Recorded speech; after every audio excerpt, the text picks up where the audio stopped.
Hey, welcome back to the Motorcyclist podcast, where we talk about motorcycles and what makes them great. As always, the topics on this show always change, but one thing that remains the same is two-wheel fun. On this episode, we are talking about adventure motorcycles and why they are so popular.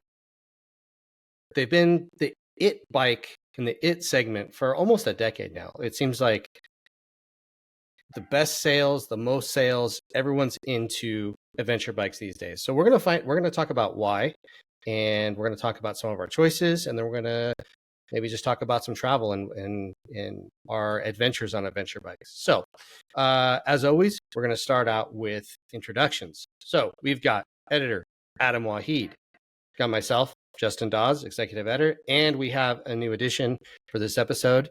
This is the photo director, Jeff Allen. So, hey, how are you? Good to have you here, Jeff. Thank you. Good morning. Let's have you introduce yourself real quick. We all know that Jeff takes the raddest photos in the motorcycle business, but give us some backstory and some history, Jeff. For the backstory. Okay, Jeff Allen. I've been a photographer with this magazine and Cycle World and Dirt Rider for a long time, longer than I care to say, honestly. I think you should say. Yeah, you should say it. I want to know. It's been absolutely brag about how long. How many months? Oh, months. It's been, well over 300 months. It's like 30 something years, 30 plus years doing it at Cycle World and previously a couple of car magazines. And to be honest, you wouldn't think somebody could do something for that many years and still love it. And I honestly love it now as much as I ever have. I just really enjoy like the things that we get to do and the places we get to do them. And obviously doing it on motorcycles. Yeah, it definitely shows in your photography. And, thing is with Jeff is not only shoot the photos, but he rides along with us in every situation with like 40 or 50 pounds of camera gear on his back. So if you see us on an adventure bike doing some gnarly adventure, Jeff's riding right along with us, but with weight on his back. It's funny you say that because I always see those like adventure like skiing videos or the guys rock climbing or whatever, and the whole story is about them. I'm like, there's a dude with a camera doing it right next to him. I'm always thinking about that guy. Exactly. There's a guy that climbed up before them, like on the rock climbing things, that set up the cameras. Yeah, exactly. You know what I mean? Set up the shot and is waiting for the guy that he's supposed to make good, look good, coming up. Which Jeff always makes us look good. So. We're really glad to have Jeff. He's got a ton of motorcycle knowledge. He rides for fun as much as he rides for work, just like the rest of us. So he's a good guy to add onto this podcast. Obviously, he's replacing Bradley Adams, who's no longer with us. He's gone to the dark side of corporate life with a manufacturer. So let's talk about what we've all been riding. Jeff, since you're new here, we're gonna throw it to you first. What have you been riding lately? Well, I've been riding two bikes. I've been riding motocross quite a bit on the Honda CRF 250R. But the most interesting thing is just the day after Christmas, I jumped on our test unit, the Yamaha Tracer 9 GT Plus. I put the luggage on it and I strapped my surfboard to the side and I rode the thing down Baja to Cabo San Lucas, making stops along the way to surf and check out the scenery of Baja, which I love so much. I love going to Baja. And I spent about 10 days doing that and hitting different spots. And weather was awesome. It was fantastic. And that bike is so solid. Like I had some long days just trying to get to the next spot. And that bike is so comfortable, so good. So you rode a touring bike, a sport touring bike, but it seems like you kind of treated it like an adventure bike in a little bit of a way. I mean, you hit some big bumps and I was going to say, more than you know. Yeah, there's certain sections that have big potholes, and the road might be fabulous until that spot. So they can come up on you quick, and that's what happened one day. I was doing maybe about 65, saw the pothole going all the way across the road. Tried to brake, wasn't going to stop, so I got on the gas and to try to get the front over it. And I hit that so hard with the rear wheel. Well, for one, I thought I busted the wheel, but it bent it and it broke one of the bolts in the shock linkage, which was shocking. I didn't think you could do that on a sport touring bike. Well, a lot of speed, extra weight in the bags for all your gear plus a surfboard. Big enough hole. It's gonna mess some stuff up for sure. Yeah, in typical Baja fashion, found a guy in 5 minutes, and 10 minutes later he put a rusty old bolt in it, and I was back on my way. And that bolt's still in that bike. It's holding strong. That's rad. Cool story. What about the wind with the surfboard? No problems? Yeah, no, like it's kind of funny. I've done it a few times with bikes, and I always think, oh, this is not going to work. Like it just seems like something's going to go wrong, and it's worked every time. And that I had this surfboard rack mounted on the side, and I didn't think it would make it, but it did, and the wind's not an issue at all. Awesome. There were no issues with it whatsoever. Just the potholes. Just potholes. All right. Just potholes. Good trip. Yeah, it was fantastic. All right, Adam, what about you? What did you ride this week? I've been operating the 2025 Vitpillen 801, which is a naked style middleweight plus bike from Husqvarna. So we got to ride that, and another nice entry into the very popular middleweight plus middleweight naked bike segment. Nice. So it's a nice bike. Probably no better than any of the competition, but no worse either. It's a good time to be in that segment. Nice bike. Husqvarna fans will be pumped that you pronounced Husqvarna correctly. Yeah. For sure. So, I mean, that bike, it shares a pretty rad engine platform with a lot of the KTM group bikes. And it's amazing the amount of versatility they can get out of that engine for so many different motorcycles. Yeah, it really is. And, it's also neat, that powertrain's been around for many years now, but it's evolved very nicely. Like when that thing came out in 2018 or 19, it wasn't super awesome and polished by any means. No. We ride that 2025 bike today, and that thing is approaching, Japanese standards for polishness and just, lack of noise vehicle harshness. It's a very smooth running engine. It's great. Yep. I will have to say that there are probably some 2017, 18 LC8C owners right now screaming, but what about the cams? Yeah, yes, for sure.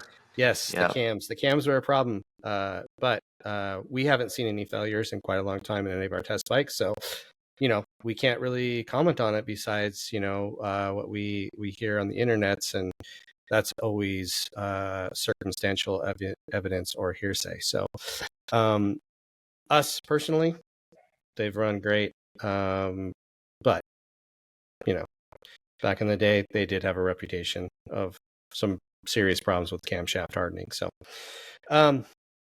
myself, I have been riding the Pine a bit. I got back, I rode a Himalayan 450 last week. This week I haven't ridden much. I got a little bit of mileage on my V-Strom 800D race bike, just to reacquaint myself with how rad that thing was, and hopefully you'll be hearing more about that soon.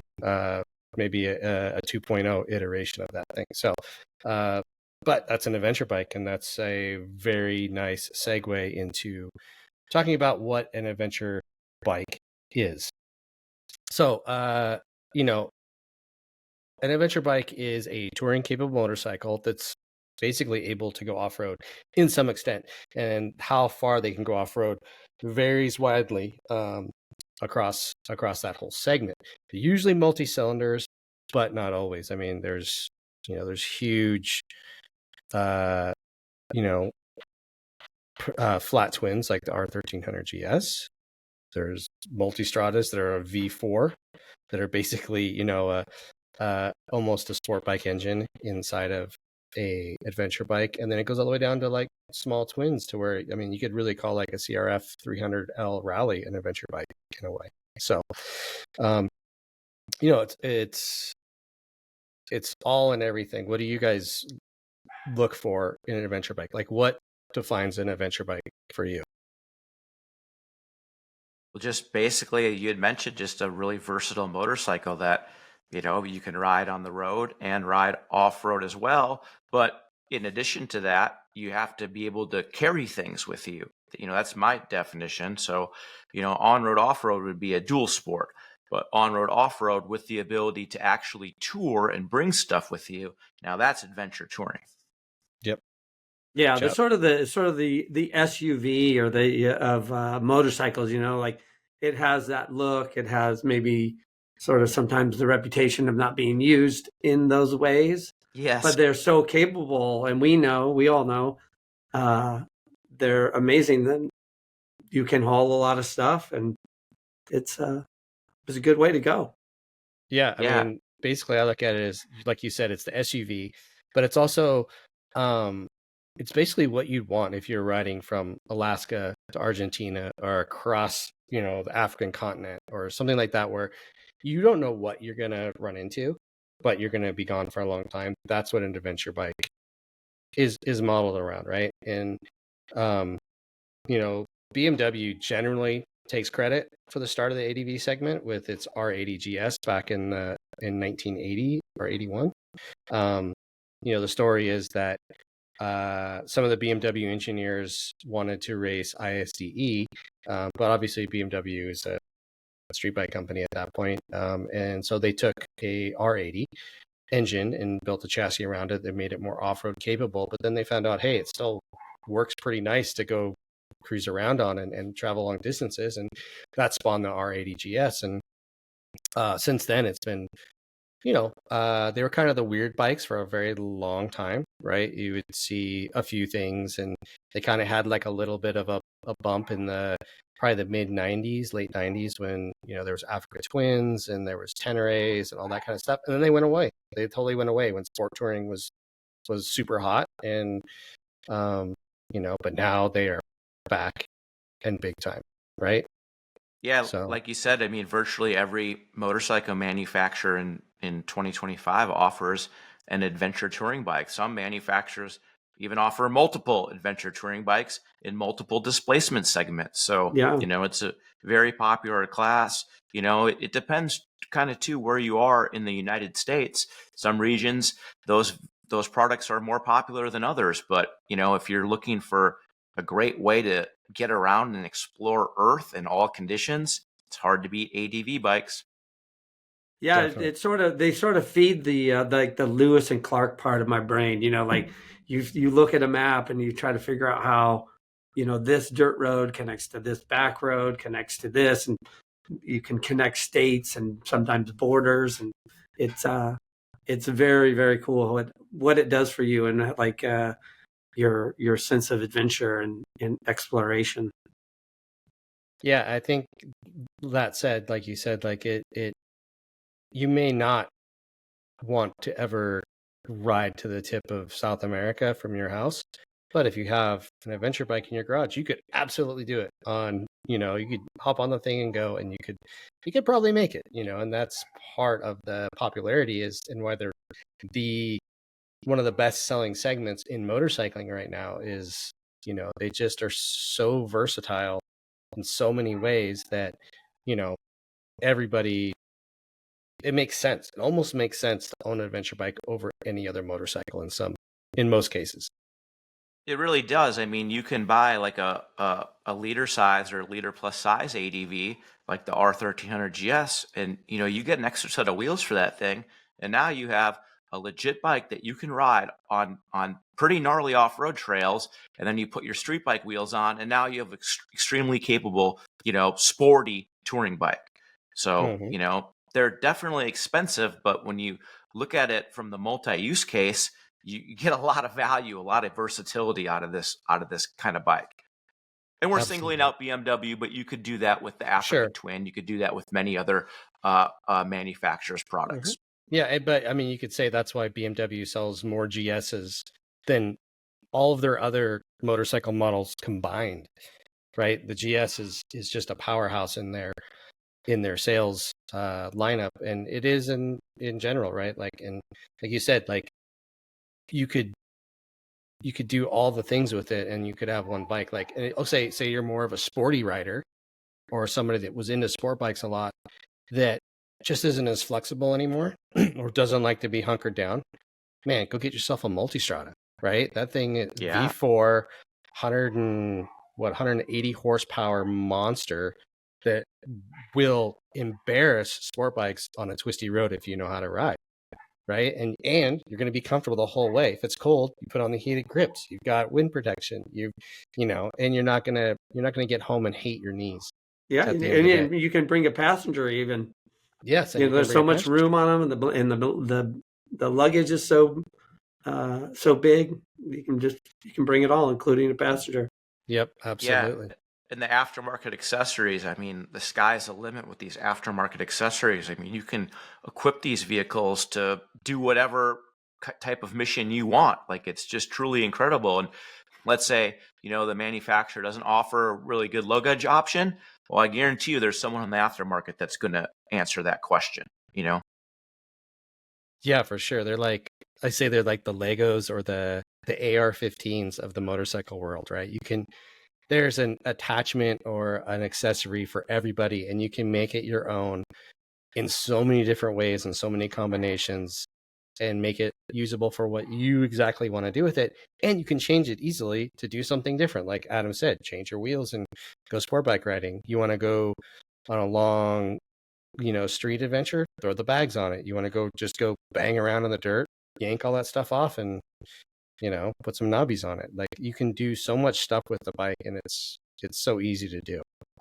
Yeah. So, to expand on that comment, I mean, the wheel thing was kind of maybe going overboard a little bit, because these bikes are so versatile with such high electronics package, with such versatile, capable tires, that you really don't even need to switch tires. You can run a good, 70-30 street dirt bike tire, and you can still go on some nice trails and kick at some dust, but still have, good handling performance on the asphalt. Yeah, for sure. And to touch on your versatility, I've done track days out at Chuckwalla, and in the other groups, I've seen guys out there on a GS having a track day. Like, you could, like, it doesn't sound like something, that I might want to do, but I see those guys and they're having a great time. Just totally another example of their versatility. I would honestly take a Multistrada, especially like a Pikes Peak model, or an RS over a Panigale any day at a track day, because I just don't want to be uncomfortable, and it's plenty fast to get your kicks. You know what I mean? Yeah.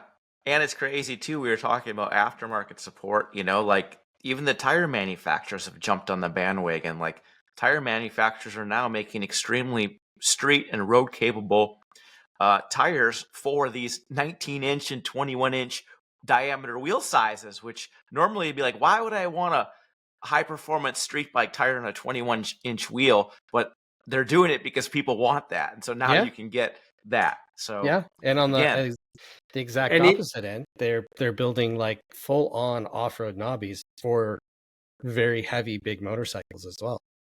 Correct. Yeah, DOT legal off-road tires. Mm-hmm. Yeah, exactly. That was the point I was going to make, Dawes, is how they have some very good tires for very large SUVs, ADV bikes that are so good in the dirt. Yeah, they really are. And then there's all kinds of things in between to do how you want. I think another reason that these bikes are so popular is they do foster a bit of community, as all motorcycles do. But it seems like forums and discussion groups and Facebook groups really, really drive the segment. People are so active in those groups and talking about what they're doing, where they're going, how they're doing it. It seems to be, sometimes they may talk about riding more than they actually do it. Yeah, some of those groups are even talking about what they're bolting on their bike.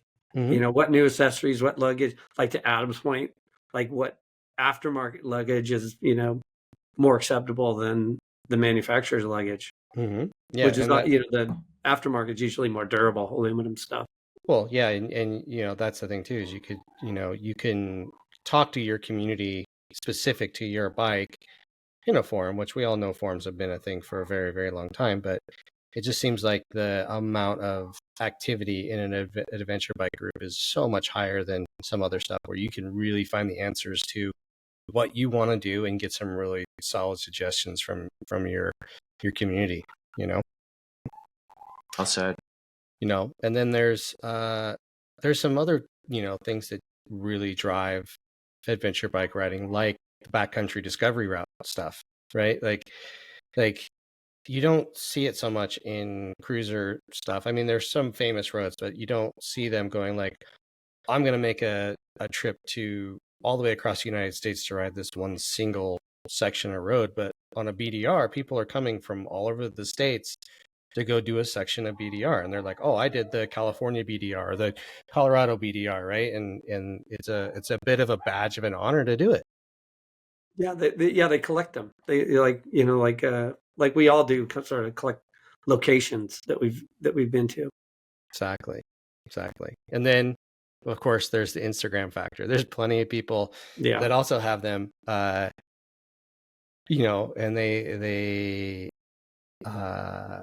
they tell you their story through photos and look at what I'm doing, and that's cool. Like,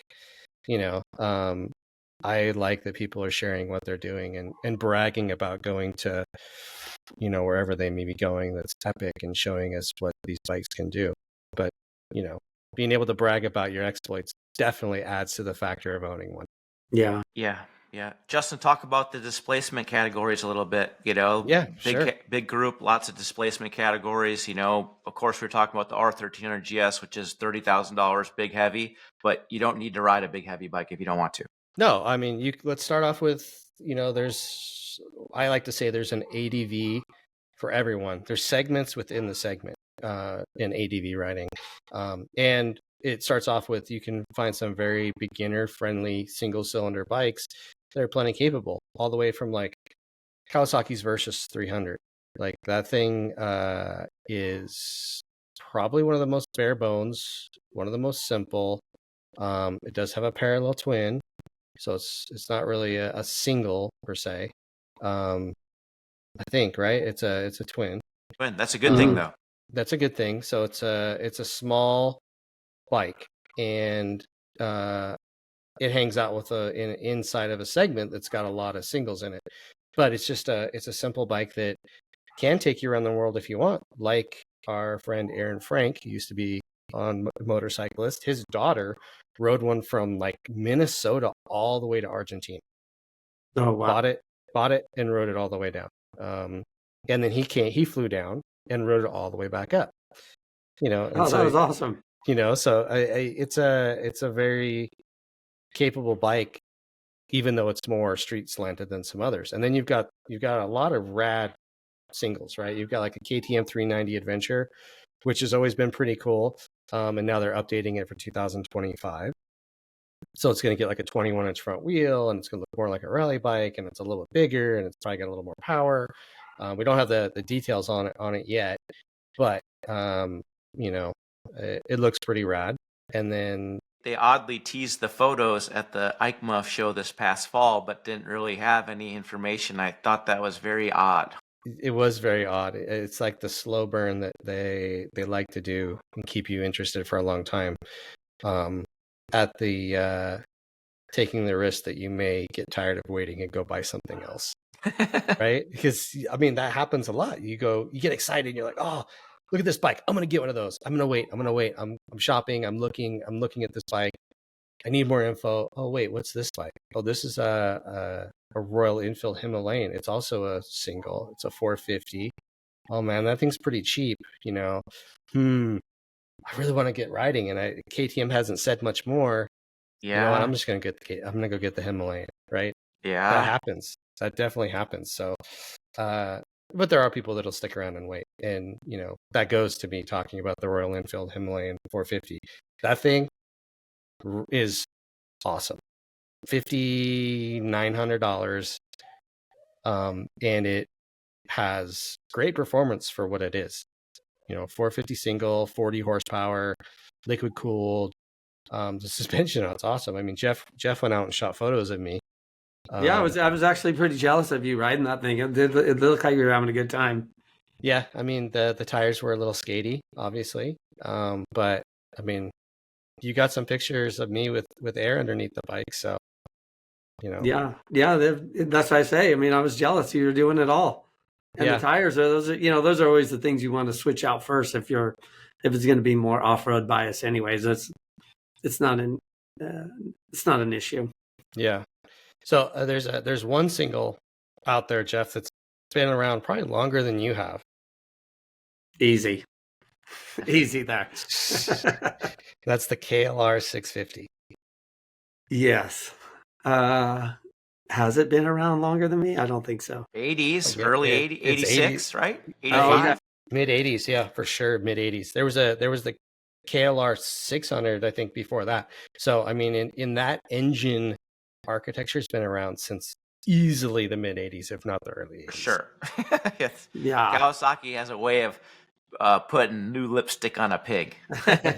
Yeah, but it's a pig that is I call the stone hammer, right? Like, it's been around for so long, and hasn't changed much. Even the newest iterations, that you know what you're getting, you know what you need to fix in order to go on a around the world trip, and you can find stuff for them all around the world, because they've been around for so long, and they're not too bad,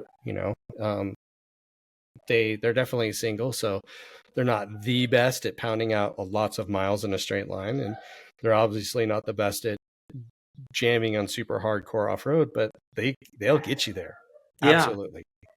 And before, so the sort of current crop of high performance ADVs, they were the best there was. I mean, that was a great option. I did trips to Mexico on those, and it was what you wanted, just as you were saying. It was what you wanted to be on. Yep. So let's we talked about one small twin, but let's get into some other twins. Almost everyone in the segment has a parallel twin, and that seems to be the hot ticket at the moment, right? Is a parallel twin in varying displacements, but everything from like Yamaha's Tenere 700, which started out its life in 2001 is like, man, like an insane deal, less than 10 grand, super cool rally looking adventure bike. And then you can go all the way up to BMW's R1300 GS flat twin, 100 and whatever it is, 150ish horsepower with all the torque in the world, and everything in between, so Honda, they got an Africa Twin with a DCT. What do you guys think of that DCT? I think it's so cool that American Honda offers that product. Maybe for off-road riding, maybe not the best, but it's still cool that they offer it. And, if you don't ride a lot of off-road, it's totally fine. Yeah, I'm sort of the same. It's not my first choice, DCT off-road. Not because there's anything wrong with it or it doesn't work well or whatever. I just like the idea of, operating the machinery myself. I'm old school like that. I'm old school. I feel that it has some challenges when you're riding off-road, for sure. But a third of them are DCTs that are sold. Yeah. Like the people that are spending and voting with their wallet are interested in it. And I think it's great for road riding. It simplifies some stuff, when you're pounding out long distances. And I will say that the DCT is really fun on slick fire roads. You can bang through the gears just by pressing a button. You don't have to move your feet around, and it's really fun. It kind of feels like a little sports car on fire roads. Yeah, I didn't mean to say that I don't have fun on it. It's just as it's gets a little more technical, I just like the comfort of being the guy making the decisions. Sure. Yeah. No, I totally get that. You have to learn a new technique. You have to drag the rear brake to act like a clutch almost. When you're trying to find traction and really gnarly stuff, you have to modulate the power with the rear brake rather than taking away the power with the clutch. So it's interesting. A few years ago, they added that G button too, and that G button that certainly helps, where reduces the clutch engagement point and just makes it way more snappy. I wish they had that button on their street bikes. Yep. No, it definitely works well. The G button. I think it's called G button. Yeah, gravel. G for gravel. Yeah. So you can't not talk about KTM's 890, 790, Norden 901, Husqvarna's. When you're talking about this segment, they are probably the performance king in middleweight twins, for sure. They're just, they went full all out rally style, low center of gravity, saddle tanks, and they're gnarly. I mean, you can get really, really, really crazy with them. Yeah. We've awesomely capable bikes. We've seen people we know who hit really technical stuff, even sometimes on the motocross track. Yep, for sure. I built a 790 back in, what year was that, Jeff? 2020? Oh, I can't remember. Maybe 2020. I don't know. 2019 sounds right. It was a 2019 model, and I think I built it in 2020 because I bought the bike, and then we built it into a a project bike that had a price tag of over $30,000 when it was done, and an MSRP of $30,000, and it was gnarly. It was awesome. It was gnarly, but it was awesome. Yeah, that was really a really good adventure bike. Yeah, it felt like a 450. Yeah, we remember we went and shot it, and we took a Tenere as the photo bike. Jeff was riding the photo bike, and I was riding obviously the 790 to go out and shoot photos and go on this trail. And I'm like, dude, what is taking Jeff so long? Why am I waiting so long for him? And then we switched bikes, and I was like, oh, okay. Well, that's the thing. I think I even told you how much I liked the Tenere, off-road prior to that. I'm like, this thing's really great. And then you would just walk away from him like, how are they going that fast on that thing? Especially when we go in the sections that had whoops. I was just like, you can't go that fast on a bike that size. Yeah. Yep. So super rad. And, then we kind of last year did the same thing with Suzuki's V-Strom 800. So Suzuki's got a line of multi-cylinder bikes, just like everyone else does. So they have the old 650, the V-Strom as they call it. Now they have the 800 and they have the 1050. And the 800 is like that sweet spot, but it did need a little bit of help in performance if you wanted to make it more capable off-road. So we built a rally bike to show that you could go steps lower than this and really get some usability out of it off-road. And I will say that is my favorite adventure bike, is my V-Strom 800 race bike. It's even better than that KTM I built. Yeah, I would agree. You're the guy making the good ADV bikes, because you made that first one, and then this one, the same thing. I got on it and I was like, oh wow, this thing is crazy good. Yeah, it's really awesome. Yeah.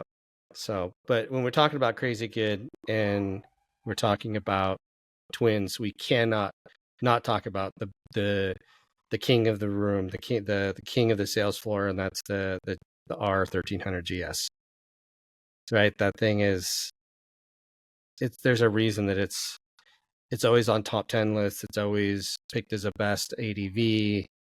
It just does everything good. It may not do everything exceptional, but as a whole, it reaches and ticks so many more boxes than any other bike. Love riding that bike. It's every year I'm like, if I had to buy one bike, it always is that bike. Yeah, I tend to agree. Although I have people ask me, they'll ask, what should I buy? The KTM, the big KTM, or the big BMW? And I just say, buy what your friends have. If you're going to go riding with your friends, buy what they have, simply because they're both so good, and it's kind of it's a hard choice to make between the two, at least for me. And like between shared parts or tools and knowledge, like just buy what they have. Right. Solid advice. No, I totally agree. It's very solid bike, and everyone's got a GS because they, they're just good. They're really, really solid. And so here's a question though. Okay, so instead of a KTM versus a GS or GSA? Oh, that's easy for me. The GSA. Yeah. Adam? Why? Well, you gotta give me more than that. Oh, well, I mean, one obvious reason is the greater fuel range. Like I always say, you can't have too much gas unless you're on fire. So having like a giant fuel tank is perfect. You can just put in the miles, whether it's to get in their miles, like you just have to slog a bunch of miles to get to where it is you're going, Utah or Baja or whatever. But then just once you get off road, you're not sweating the gas, because it could be a long time between stops. So that's that. And I do like the flatter seat. I like more of a moto seat on that thing. Okay. Adam, what about you? The 8-gallon fuel tank is certainly a plus. Whenever we ride that thing, I'm always like, why doesn't the Honda Goldwing have an 8-gallon gas tank? Like every big bike that's set up for touring should have an 8-gallon fuel tank. Yeah, for sure. I totally agree with Jeff on all those points. And the GS Adventure is a wonderful bike, no doubt, but I would opt for the slimmer and trimmer version. Just because it is slimmer and trimmer, and not that the GS Adventure is not capable, because it totally is, and it can do all the things the standard model can. The standard model is just a little bit narrower, a little bit more just lighter, a little bit, and then you can still get the luggage capacity. You can still put luggage on it. You could probably still figure out a not as good fuel solution, but some type of fuel solution. Yeah, the wind protection is not quite as good for all the freeway travelers, but the standard one isn't bad. Especially now with its extreme articulation of that electronic windscreen. Mm-hmm. I'd probably just opt for the standard one. What about you, Justin?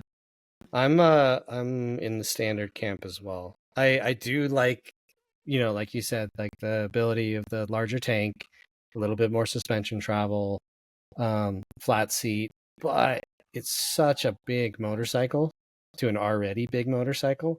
And don't get me wrong, the GS hides its weight so well.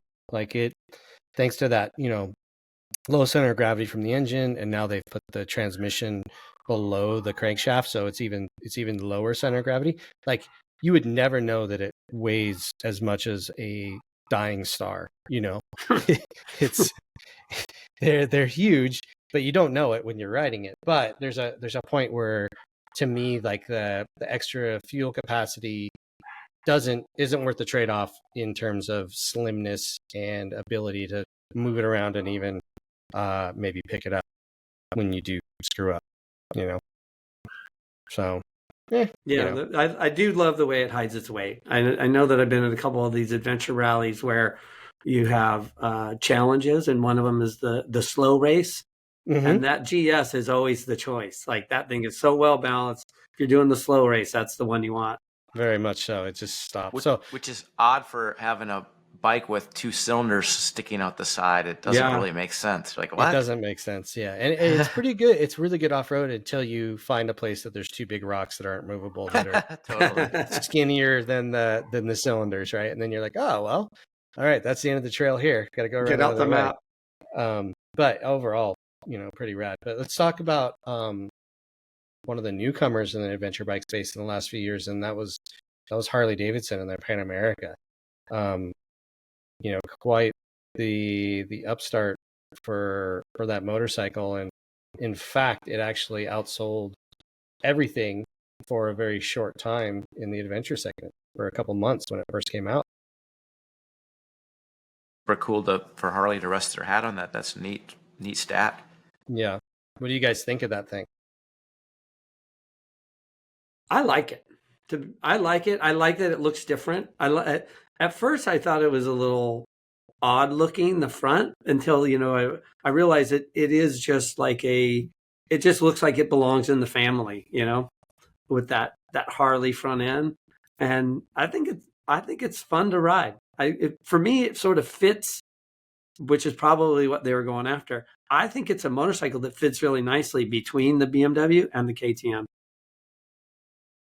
That's a good Its riding assessment. characteristics. Yeah, I think it really is. Adam, what do you think? Like Jeff, I enjoy the styling of that motorcycle. I think it looks neat. It's got kind of a Tron-esque front end, but not too aggressive. And a lot of the lines and styling points really do follow the family of its, touring family. So yeah, I like the styling of it. I think it looks cool. Yeah, and kudos to Harley-Davidson for not trying to make something that looks like all the others. Yep, I agree with that. I would say that it looks better in person than it does in photos and video, but it's still, to me, it's kind of funky looking. But once you're behind the bars on the thing, it's amazing that they did that good of a job in their first run at it. Right out of the box. I agree. Yeah, I think that's amazing. Really, really great handling motorcycle. That engine is so peppy and so good. It feels, it's an American engine, but it doesn't feel like an American engine, right? Mm-hmm. It doesn't feel like an American V-twin. It feels like more like a KTM than it does a Harley-Davidson in the way that it delivers power and does its thing. And I thought that was really rad. And then, them coming out with the automatic lowering, like, how did no one think of that before? You know what I mean? Like, yeah. In all those years, no one thought, like, as all these people do, complain about seat heights and worry about seat heights, and Harley's like, why don't we just lower the bike when they stop? Yeah. And now everyone's doing that. So feet on the ground in the dealership. Yeah, that definitely helped sell some bikes. And then, obviously there's a built-in audience because it's Harley-Davidson, and a lot of guys, or I should say a lot of people that owned Harley just stepped over into a Pan America as a second bike, or to try the segment out because it's in the family. It's what they know. Totally. So, and they did a great job. They really did a good job, and it cost us a lot of money for a pizza party. Yeah. Are you going to tell that story? I guess I'm gonna have to. So, when that bike got shown off for the very first time in a video, Harley-Davidson did this big tease video about, this adventure bike, and I went frame by frame, and I pointed out, oh, it's got this kind of fork on it, and it looks like it's got this kind of suspension on the rear, and and we just went frame by frame and picked it apart. And there was a line in my article that said, if Harley can make this thing weigh less than 550 pounds, I will buy everyone in the engineering and design group pizza and beer. Because there was no way that you looked at it and there's no way this bike is less than 550 pounds. It's got to be 650 pounds, especially coming from Harley. And turns out they read my article, and the boss, the project manager, printed it out, highlighted it, and put it on every engineer's desk in Harley-Davidson, and showed them that. And that was their challenge, was to beat that weight. And when the base model came out, it was 535 pounds. And nice. So we kept our word, and we threw a pizza party. They called me out at the press launch. They were like, Dawes, you owe us beer and pizza. And so we did. It was beer and pizza for 400 or 500 people. Cool story. I'm sure the accountants were not happy with me and my big mouth, but we stuck to our word. So anyway, then let's talk about, we're still talking about engine architecture and displacements. And so let's talk about the weird ones. You got some triples from Triumph, right? You got the Tiger 900 and the 1200. I really like the Tiger. Fun bike. And that triple really lends itself well to road riding and gravel road riding, for sure. The way that it builds power, it's very controllable, and it's really, really fun. Yeah, on the pavement, that motor is fantastic. It's one of the best. road riding adventure bikes there is. Yep, I think so too. It's really and it can go off road, and it can definitely hold its own in most off-road situations until you get into really, really gnarly stuff. And that's a 1% thing when we talk about like gnarly off-road riding. We like doing it because we like to push the limits, but let's be honest, like the most people are going to do is some crappy dirt road with full of rocks. That's some sort of like Jeep trail, right? So, which is still, it's no joke. I mean, you're riding that stuff. It's yeah, fun. you're still riding that stuff, and it's still fun, and it's still very adventurous. And then you've got Ducati's Multistrada V4, right? Super cool. We talked about it. It's like the super bike of adventure bikes. It's got all the tech in the world, and I really enjoy riding them. But I'm always worried about dropping them because they're so pretty. Yeah. When did we need a super bike for off-road? Those things are terrifyingly fast. Terrifyingly fast. Kind of an interesting choice in powertrain for that application, Yeah, I know. I mean, let's be honest. In Europe, they don't ride adventure bikes like we ride them here in the U.S. or in South Africa or Australia. Like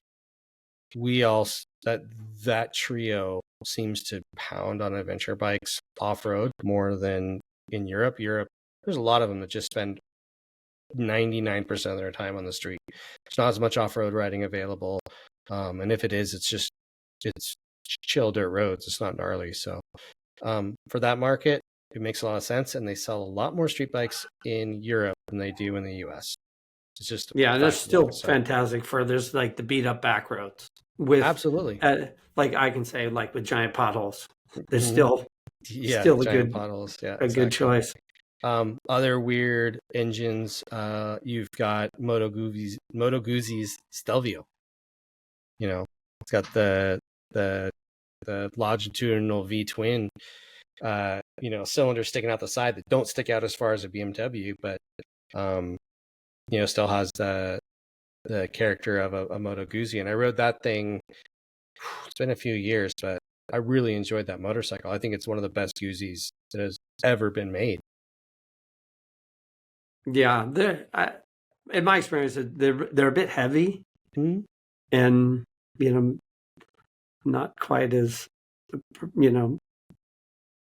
performance based as some of these others we've been talking about. No, definitely not. That's a nice way of saying it.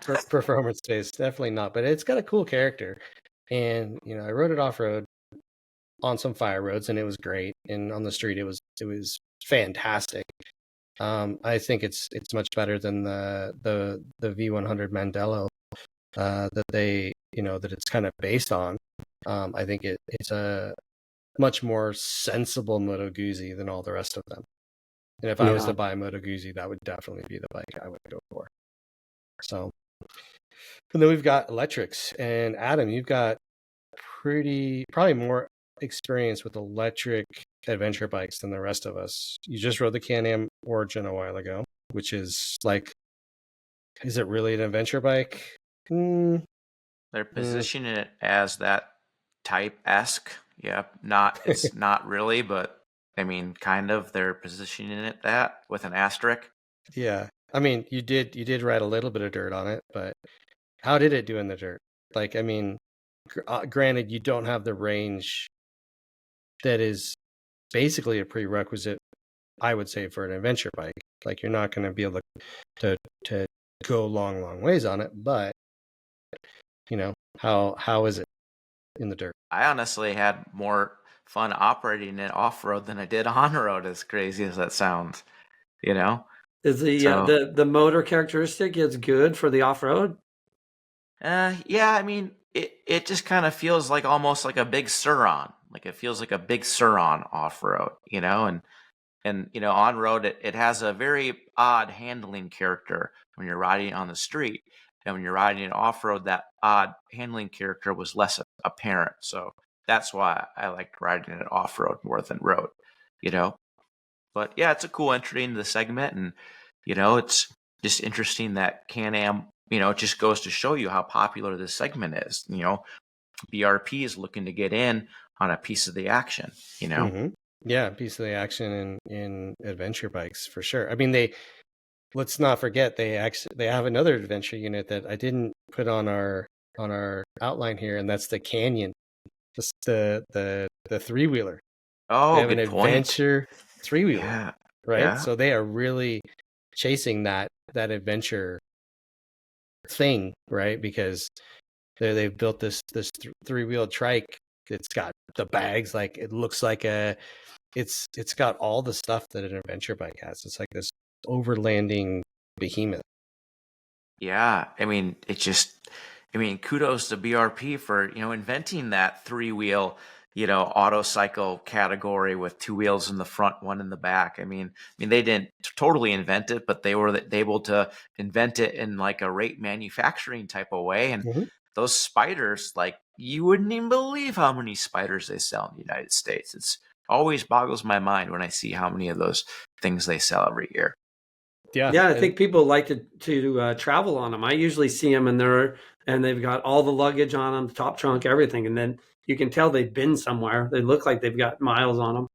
Yeah, for sure. I went to Austria 2 years ago and did the Grossglockner Challenge. It's a Can-Am event where it's all spiders and Rikers in Austria, and they go up to the Grossglockner, which is this amazing alpine road, and it was fun. I actually took my wife along, and we had a big RT with all the bags and stuff on it, and it was rad. And then when we were up at the top, it started snowing, and we're in the summer, and it started snowing, and there was all these spiders, and then there was a bunch of guys on GSs and multistradas, and on the way back down the hill, it got so cold that there was black ice, and there was 3 or 4 adventure bikes that were binned into the sides of the roads and in the ditches.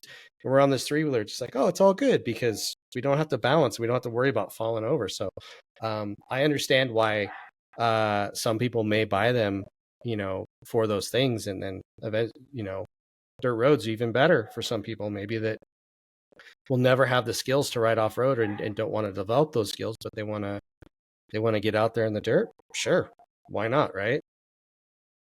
Yeah, I mean, Yeah, they can look pretty fun. I did a photo shoot, I don't know, maybe a year ago with somebody who was on a Riker, and it was what is it? The Riker Rally is the sort of adventure version of that, and they were doing stuff on that thing I didn't think you would do on a 3-wheeler. It was pretty cool. Yep, they being your son and our associate editor. They being Evan, my son. Yeah, yeah, they being his son and our associate editor, who pretty much will jump and wheelie anything he can. Yeah. If you could have wheelied that Riker, he would have. Yeah. So, and then Zero is the other electric, the DSRX. Have you ridden that one, Adam? I have. Yeah. It's a nice bike. I really enjoy that bike. That's probably my favorite electric motorcycle made today would be that model. Yeah. Where did you ride it? I rode it at the official press introduction, I believe, in 2021 or 2022, I think it was. And yeah, it's awesome because really the most awesome thing is that it just has a huge battery. It just has a giant, battery that's, 2.5 times larger than Can-Am or any other electric motorcycle manufacturer. And yeah, I mean, you feel it when you ride it. It's very, very heavy, but it just gives you range like that. That's an electric motorcycle that you could actually, ride 120 miles on, between charges. Yeah, solid. I haven't ridden the DSR, but I've always enjoyed every time I've gotten on a Zero. I think they do the job well of an electric motorcycle, and they feel like a big motorcycle. They feel right. You know what I mean? Yeah. And they're well put together. I mean, they're American manufacturer. They don't sell a huge quantity of these bikes in America, but they're well put together. They're nice electric bikes, Yep, definitely. So let's talk about.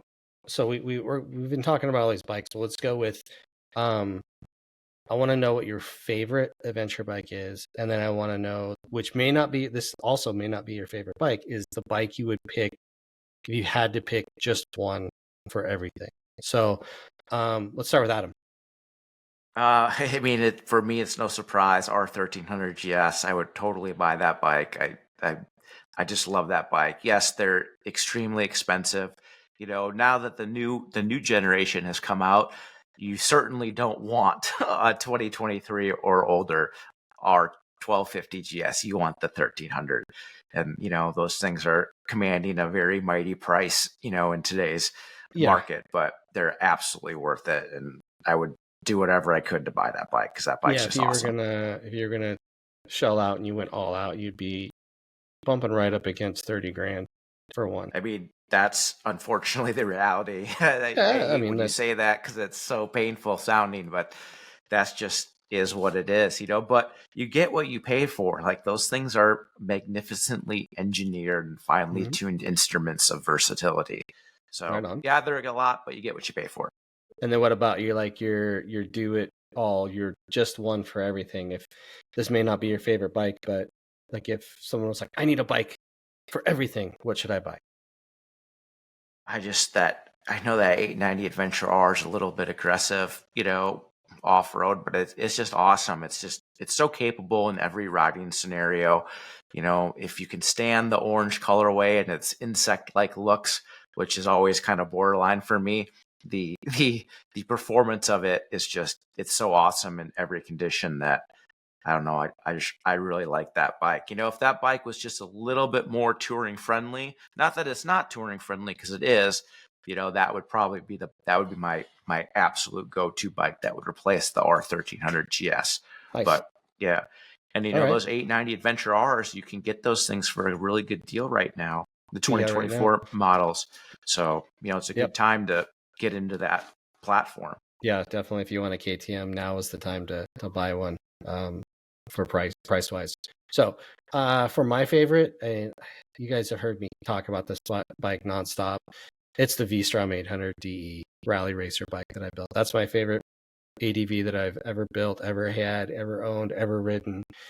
And it's because I built it for me. And I think that's the point of ADV, is you can build it for you and you can build it for how you want to use it. So that's my favorite, but my do-it-all has to be what Adam's favorite is, and that's the R1300 GS. It just does everything so well. There's a reason that we pick it as a 10 best bike often. It just does everything so good. And if you were to have just one bike in the garage and wanted to do it all, that's the one you got to get. So that's where I'm at. What about you, Jeff? Well, for my favorite, I'm going to go ahead and take my own advice and pick the KTM 1090. I know more people who I would ride with who have a 1090, and like I said, shared knowledge, shared tools. 1090, wow, used bike. Okay. Yep, that's 1090 a solid bike. Solid bike. But that's the reason, it's a shared tools and knowledge. And then my do-it-all, I'll go ahead and jump on the bandwagon and claim the R1300 GS Adventure. I like the bigger bike. Okay, that would be my do-it-all. But it's a bit of a Sophie's choice. I like both the big KTMs and the big BMW. Mm-hmm.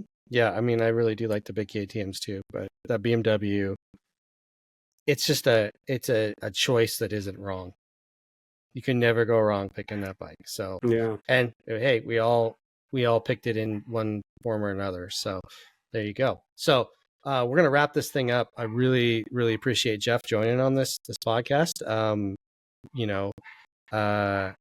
If you like hearing Jeff, let us know. Maybe we'll keep him around. Maybe we'll make him an integral part of this podcast, at least for a little while, till we figure out who the third is going to be for good. So let's talk about the takeaways. ADVs, they're super popular for one very obvious reason, and that's versatility, right?